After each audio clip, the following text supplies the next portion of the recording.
आज आम गोटे नुआ प्रकार घांट बनैबा बा तरकारी बनैबा जोटा कि कखारु पत्र रे तैयारी करिबा। तो एठी आम छात उपरे हेइतला किछि कखारु पत्र। तो एमती कलिया कलिया कखारु पत्र आपण किछि नै जिवे। तो एठी मु नै आछि ताकू भल्ल भाबरे धोईकी आउ कखारु पत्र को ना हमको से मलिया को पड़िबनी बा हाथ रे एमती भल्ल भाबरे घसीबा किछि भी दरकार नै।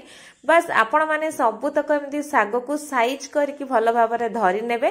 तापरे छुरी हो किंबा पनिकी आपण मानकु जोथरे काटिया पई पसंद आपण माने जेमती साग काटंदी ना सेही परि भाबरे याकू छोट छोट करके भल्ल भाबरे एठी काटिकी नै जिवे। तो देखि पड़थुबे एठी भल्ल भाबरे हमें काटी नै जे। तो ता पई बा घांट पई कोन कोन परिबा दरकार टिके देखि नबा। तो एठी किछि माने कखारु नै छि जोटा कि ताकू मध्ये भल्ल भाबरे एठी धोईकी नै आसी छि आ ताकू छोट छोट करके एठी काटी नै छि। ता सहित गोटे छोट बाइगण को मध्ये एमती छोट छोट करके काटिकी नै जाई छि। आ गोटे पियाज नबा ताकू मध्ये एमती आमे माने पतला पतला और लंबा लंबा करके टिके काटी नबा। तो ता पई एबे दरकार कोन आमे नबा मुग डाली। एठी मु भजा मुग डाली नै छि आ आधा गिना पाखा पाखी नै जाई छि। एटा ग्राम रे 50 ग्राम हबो। तो टिके भाजी कि नेले ना ता वासनाटा टिके भलो आसीबो आ घांट रे एटा टिके गोटा गोटा हेकी रहिबो। चलंतु एबे आमे घांट बनेबा।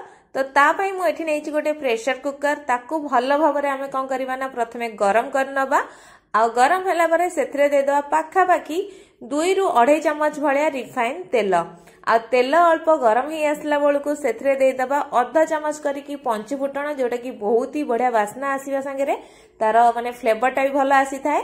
ता देरे एबे गोटे दे दवा सुखिला लंका को 2 खंड करके आउ जो पियाज को हमें काटिकी रखिथिले ना ए स्टेज रे पकेकी ताकू बेसी नाही जस्ट गोटे मिनिट पर्यंत ताकू टिके हल्का हमें भाजी नबा। तो पियाज एठी हमर हल्का भाजी हेई गलानी।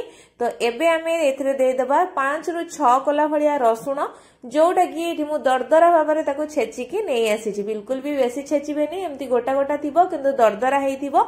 आ ताकू मध्ये पकेइकिनी हमकु किछि सेकंड पई भाजीबार अछि आ लो टू मीडियम आंच रे।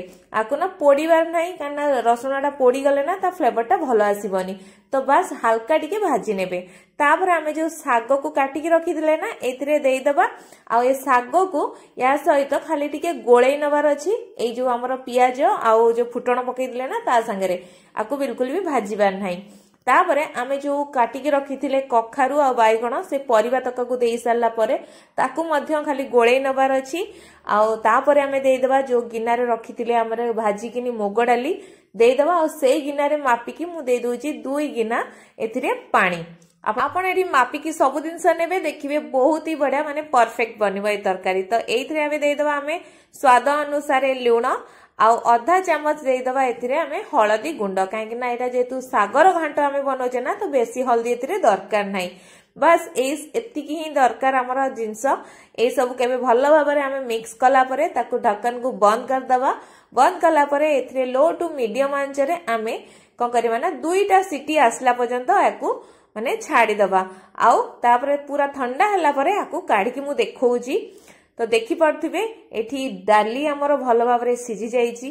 ता सहित जहा भी परिया पड़ितला ना एठी हमर माने पूरा सबु तक एठी भलो भाबरे सिझी जाईची। तो एबे एटा को टिके घांटी नबा जेमति कि मु कहतली एटा सागर घांट हमें बनौजे। तो सेठी पई सबु दिनस गुटे भलो भाबरे हमें टिके घांटी नबा। तो एठी सबु दिनस हमर घांटी ही जाईची। तो आपण माने तार कंसिस्टेंसी भी देखि पड़थिबे। तो आपण मानकु जदि एटा बेसी गाढ़ा लागुची बा मोटा लागुची तो आपण मान टिके गरम पानी मिसेई कि मध्ये खाई परिबे। तो फाइनली एबे हमर तयारी हे जाईची कखारु पत्र रे तयारी घांट। आपण माने थरे एमती घरे निश्चय बनांतु समस्त को खाइबा पई दियंतु आ गरमा गरम ही खाइबे देखिए बहुत ही बढ़िया लागिबो। आ किपरि लागिला हम कमेंट बॉक्स रे कमेंट करी निश्चय जणांतु। धन्यवाद।